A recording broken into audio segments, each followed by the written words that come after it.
Hello मेरे प्यारे students, स्वागत है आप सभी का प्रिय सर विद्यापीठ प्लेटफॉर्म के ऊपर। मेरा नाम है देव पटेल एंड आज का जो ये वीडियो है वो खास करके उन बच्चों के लिए है जो 10th में से 11th स्टैंडर्ड में आए हैं। तो अगर आप 10th में से 11th में आए हो तो आपको कौन सी चीजों की ध्यान रखनी है। पूरे साल के दौरान हम केमिस्ट्री की कैसे तैयारी करने वाले हैं, कितने चैप्टर्स है केमिस्ट्री के अंदर, किस चैप्टर का वेटेज ज्यादा रहता है, किस चैप्टर का वेटेज कम रहता है, कौन सा चैप्टर इंपॉर्टेंट है। इंपॉर्टेंट चैप्टर हमारे लिए वो होता है जो 12th में काम में आने वाला। ऐसे चैप्टर जो 12th में बहुत ज्यादा काम में आने वाले हैं, ऐसे कंसेप्ट जो 12th स्टैंडर्ड में बहुत ज्यादा काम में आने वाले हैं, प्लस ऐसी छोटी छोटी चीजें जो अगर आप 9th और 10th में अच्छे से पढ़े हैं तो वो 11th 12th साइंस में आपको बहुत ही ज्यादा काम में आने वाली है। ये सारी चीजों के बारे में बात करेंगे। आज का जो वीडियो है वो स्पेसिफिक केमिस्ट्री के लिए है। केमिस्ट्री के अंदर अगर आप 10th में से 11th में आए हो तो आपको कौन सी चीजों का ध्यान रखना है और किस तरीके से पूरे साल के दौरान आपको तैयारी करनी है वो मैं आपको बताने वाला हूं। तो चलिए बेटा शुरू करते हैं आज का लेक्चर। सबसे पहले तो chapter 1, some basic concept of chemistry. नाम पर से ही आपको पता चल रहा है केमिस्ट्री में 11th में आपका जो पहला चैप्टर है, यहां मैं लिख देता हूं बेटा 11th स्टैंडर्ड की बात चल रही है। जो पहला चैप्टर है वो है बेसिक कंसेप्ट ऑफ केमिस्ट्री। जैसा नाम है वैसा ही चैप्टर है। केमिस्ट्री की बेसिक चीजें जो है, जो बेसिक कंसेप्ट है वो सारे इसमें डाले गए। ठीक है, आप लोग बेटा स्टैंडर्ड 9 और स्टैंडर्ड 10 में ऑलरेडी ये आधा चैप्टर पढ़ चुके। आप कहेंगे सर कैसे, स्टैंडर्ड 9 और स्टैंडर्ड 10 में आप आधा चैप्टर हम कैसे पढ़े हैं? तो बेटा स्टैंडर्ड 9 के अंदर कुछ कंसेप्ट आते हैं, जैसे कि एटॉमिक मास नाम का कंसेप्ट है, उसके बाद कंजर्वेशन ऑफ मास नाम का एक कंसेप्ट है, उसके बाद फॉर्मूला कैसे बनाते हैं ये एक कंसेप्ट है, केमिकल रिएक्शन को बैलेंस कैसे करते हैं वो 10th स्टैंडर्ड के अंदर एक कंसेप्ट है। तो ये सारे कंसेप्ट मिलाकर ये एक चैप्टर बनाया गया है। इसीलिए ऑलरेडी 9th-10th में ये जो बेसिक केमिस्ट्री के टॉपिक है वो आपने तैयार कर लिए, तो 11th में बहुत ज्यादा काम में आने वाले। प्लस इस स्पेसिफिक चैप्टर के अंदर एक बहुत ही ज्यादा इंपॉर्टेंट टॉपिक है मोल कंसेप्ट। मोल कंसेप्ट करना बहुत ज्यादा जरूरी है कि मोल कंसेप्ट सिर्फ इसी चैप्टर के लिए इंपॉर्टेंट नहीं है, इसके अलावा 11th में बहुत सारे चैप्टर में वो काम में आता है, प्लस 12th में भी 70% चैप्टर्स के अंदर मोल कंसेप्ट काम में आता है। इसलिए मोल कंसेप्ट करना बहुत जरूरी है। चैप्टर 1 हमारे लिए हो गया।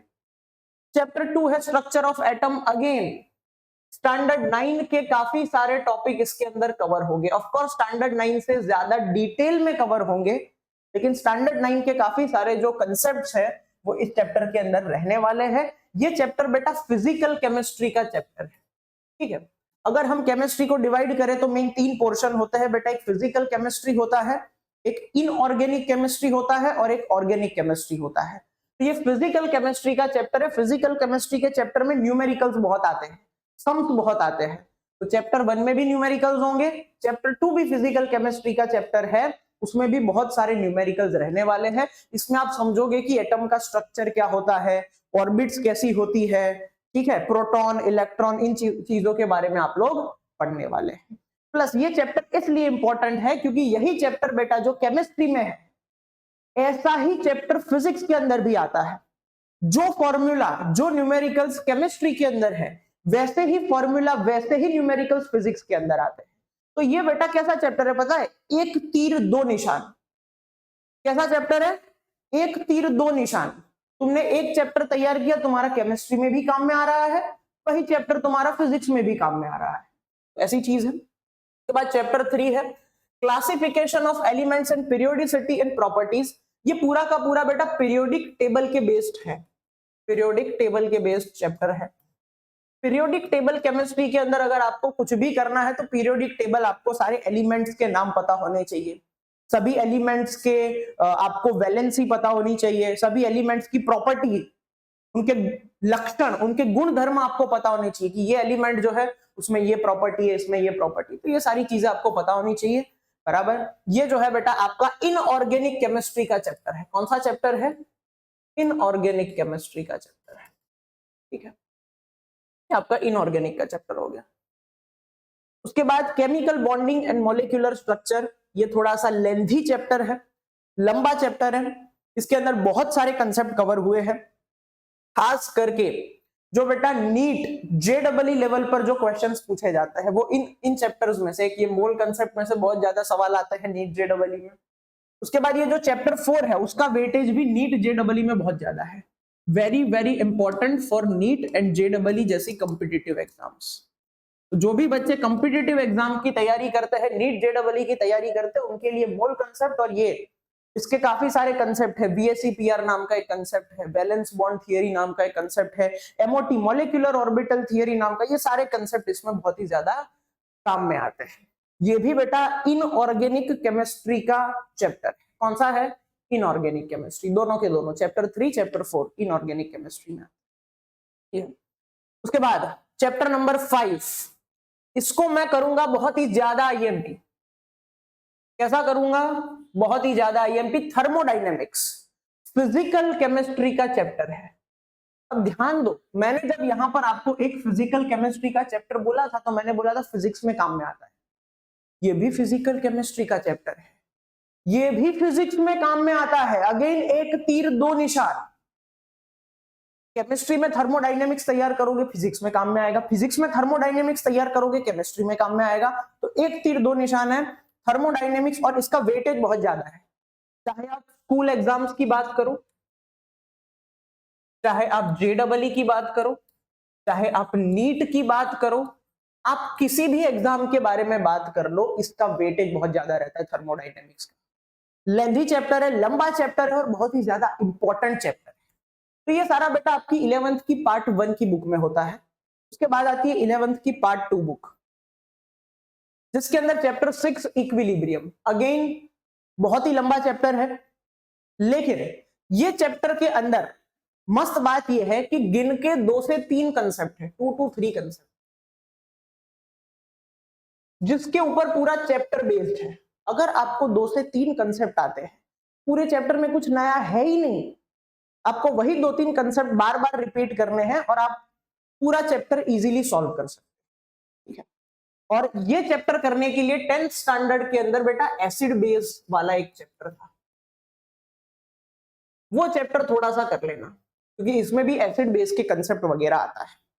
लंबा चैप्टर है, ज्यादातर बच्चों को अगर पूरे 11th स्टैंडर्ड में किसी चैप्टर में दिक्कत आती है तो वो इसी चैप्टर में आती है, इक्विलिब्रियम चैप्टर में।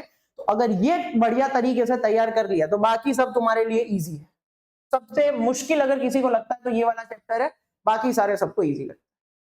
उसके बाद रेडॉक्स रिएक्शन, रेडॉक्स रिएक्शन जो है it is directly connected to chapter 2 in 12th के अंदर एक चैप्टर है जिसका नाम है इलेक्ट्रोकेमिस्ट्री।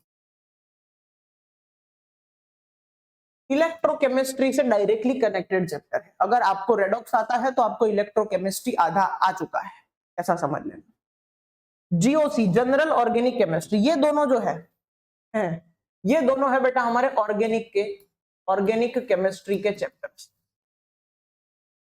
12th के अंदर 10 में से 5 चैप्टर ऑर्गेनिक केमिस्ट्री के हैं, मतलब 50% सिलेबस आपका ऑर्गेनिक केमिस्ट्री है 12th स्टैंडर्ड के अंदर, और उसका बेसिक ये दोनों चैप्टर है।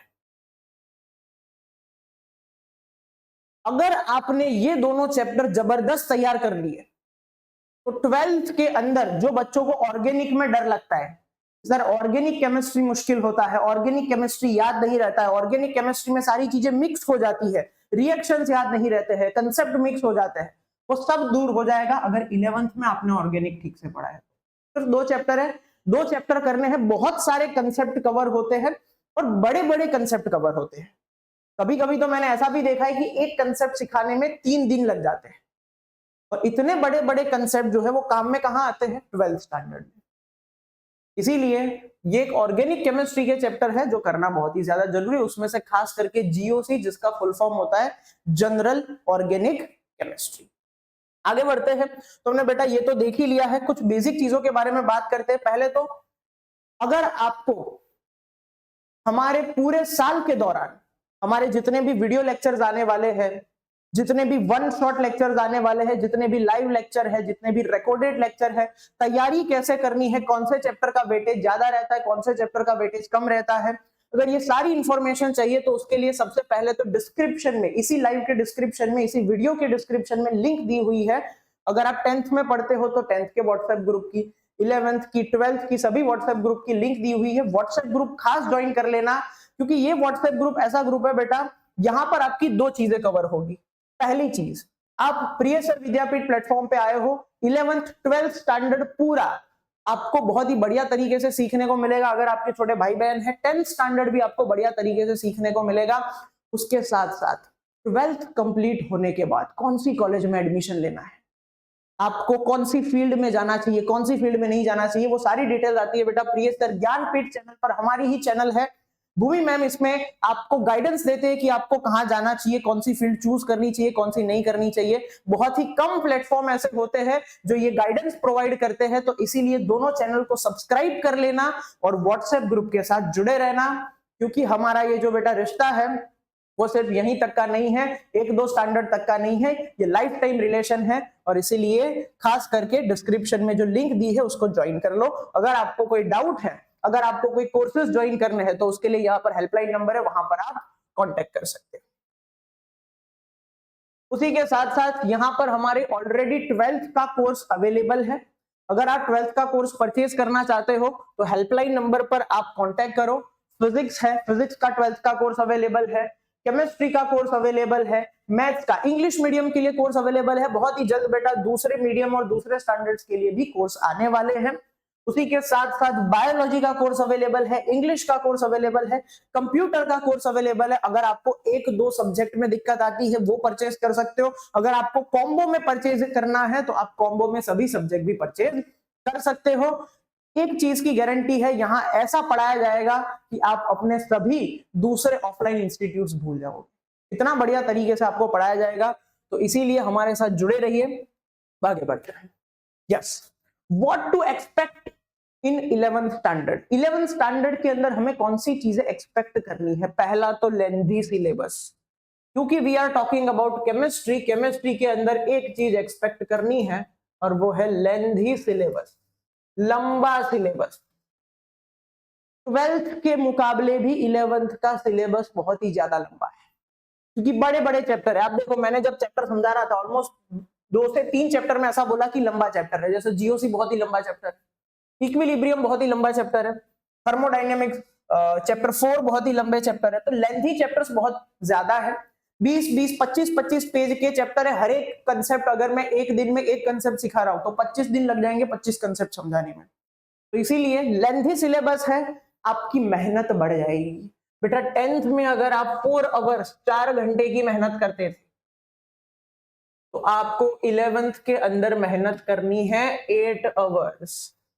ये 8 आवर्स जो है वो तुम्हारे स्कूल के नहीं है, वो तुम्हारे ट्यूशन के नहीं है। स्कूल ट्यूशन के अलावा जब आप खुद से बुक लेके बैठते हो और सोचते हो कि आज मैं ये चैप्टर बढ़िया तरीके से तैयार करूंगा, मैं ये कंसेप्ट तैयार करूंगा, मैं इसके न्यूमेरिकल सम सॉल्व करूंगा, मैं इसके एमसीक्यू सॉल्व करूंगा, वो जो तुम्हारी प्रैक्टिस है वो प्रैक्टिस तुम्हारी 8 घंटे होनी चाहिए। तो 10th के मुकाबले काम बहुत ज्यादा करना है और इसके लिए आपको मेंटली प्रिपेयर भी हो जाना है।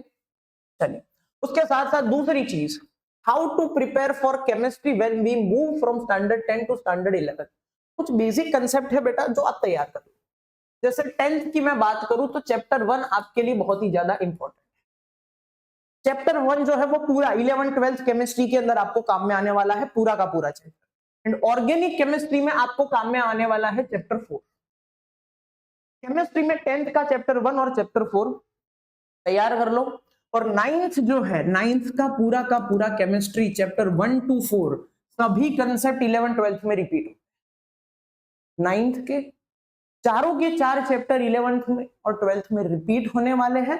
प्लस 10th के भी 2 चैप्टर ऐसे हैं जो बेस है, जो आपको 11th और 12th में बहुत ज्यादा मदद करने वाले हैं केमिस्ट्री पढ़ने के लिए। ये चैप्टर जो है वो बढ़िया तरीके से, वैकेशन है, ऑलरेडी स्कूल्स चालू हो चुकी है, अब तैयारी कर लो, ये थोड़ा रिवाइज कर लो। ऑलरेडी आप 9 10th पढ़े हुए हो, आपको बस थोड़े से रिवीजन की जरूरत है। अगर रिवीजन कर लोगे तो आप बाकी बच्चों से 20% ज्यादा अच्छा परफॉर्म कर पाओगे, क्योंकि आपको बेसिक चीजें पता है। वरना क्या होगा बेटा, बाकी बच्चों की तरह आपको पहले बेसिक क्लियर करना पड़ेगा, फिर एडवांस लेवल पर जाओगे। अगर इतना कर लिया तो डायरेक्ट एडवांस पर जा सकते। ये फायदा है। ठीक है, ये चीजों का आपको ध्यान रखना है। पूरे साल के दौरान आपकी जो मेहनत है, हम आपके साथ जुड़े रहेंगे at the end of the year तक। आपको जितने भी इंपॉर्टेंट कंसेप्ट है, इंपॉर्टेंट टॉपिक है, जहां जहां आपको दिक्कत आती है, सारी चीजें यहां से पढ़ाई जाएगी, चाहे वो केमिस्ट्री हो, चाहे वो फिजिक्स हो, चाहे वो बायोलॉजी हो, मैथ्स हो, कोई भी सब्जेक्ट हो। और उसी के साथ साथ आपको लाइव लेक्चर्स, रिकॉर्डेड लेक्चर्स सब कुछ प्रोवाइड किया जाएगा। न्यूमेरिकल्स कैसे करने हैं, कौन से फॉर्मूलाज याद करने हैं। बाकी के सब्जेक्ट के बारे में बात करें तो हम सबको पता है कि फॉर्मूलाज फिजिक्स के अंदर भी 9th और 10th पूरा का पूरा रिपीट होता है। सभी के सभी चैप्टर फिजिक्स के अंदर रिपीट होते हैं। बायोलॉजी के अंदर सभी चैप्टर्स वापस से पढ़ने हैं, ज्यादा डिटेल में पढ़ने हैं। मैथ्स के अंदर सभी जो चैप्टर है वो आपको ज्यादा डिटेल में पढ़ने, सब कुछ रिपीट होने वाला है। और इसीलिए you have to be prepared. काफी सारी चीजें रिपीट होगी, काफी सारी चीजें हम एडवांस लेवल पर सीखने वाले हैं। और मैंने जैसा कि बता दिया, 10th के मुकाबले आपकी मेहनत बढ़ जाएगी। तो उसके लिए रेडी रहो, तैयार रहो, और बढ़िया तरीके से हमें ये 11th 12th साइंस को फोड़ना है। आपका जो भी गोल है वो गोल हमें अचीव करना है। अब ये लेक्चर्स की पीडीएफ, अब देखो हम पूरे साल के दौरान यूट्यूब पर लेक्चर्स लेने वाले हैं, हमारी एप्लीकेशन पर लेक्चर्स लेने वाले हैं। तो इसकी पीडीएफ कहां से मिलेगी, नोट्स कहां से मिलेगी? तो उसके लिए सबसे पहले तो प्रियस्तर विद्यापीठ एप्लीकेशन डाउनलोड कर लो। चाहे आप एप्पल का मोबाइल यूज करते हो तो ऐप स्टोर पर अवेलेबल है, एंड्रॉइड यूज करते हो तो प्ले स्टोर पर ये एप्लीकेशन अवेलेबल है। उसके अंदर लॉगिन कर लो। अब देखो जैसे ही बेटा आप होम पेज पे जाओगे तो 11th 12th board गुडसेट JEE NEET ये वाला एक आपको बॉक्स दिखाई देगा, या फिर आपको दिखाई देगा स्टैंडर्ड 8 9 10 का बॉक्स। इस बॉक्स पर जैसे ही आप क्लिक करते हो आपको हमारे फ्री कोर्स के अंदर एंट्री मिल जाएगी। उसके अंदर सभी सब्जेक्ट की पीडीएफ अवेलेबल होगी। इंग्लिश मीडियम की अलग पीडीएफ, गुजराती मीडियम की अलग पीडीएफ, जिसमें से आप प्रिपेयर कर सकते। ओके, तो यहाँ पर ये रहा कोर्स का नाम, जिसके अंदर आप इजीली एनरोल कर सकते हो। कोर्स में फ्री ऑफ कॉस्ट कोर्स है, आपको एक भी रुपया पे नहीं करना है। आपको सिर्फ और सिर्फ क्या करना है बेटा, एंजॉय करना। ओके, तो ऑल दी बेस्ट पूरे साल के लिए, हम आपके साथ हैं। बढ़िया तरीके से प्रिपरेशन करेंगे, बोर्ड की एग्जाम भी फोड़ेंगे, गुडसेट भी फोड़ेंगे, नीट और JEE भी फोड़ने वाले हैं। तो thank you so much, tata bye bye.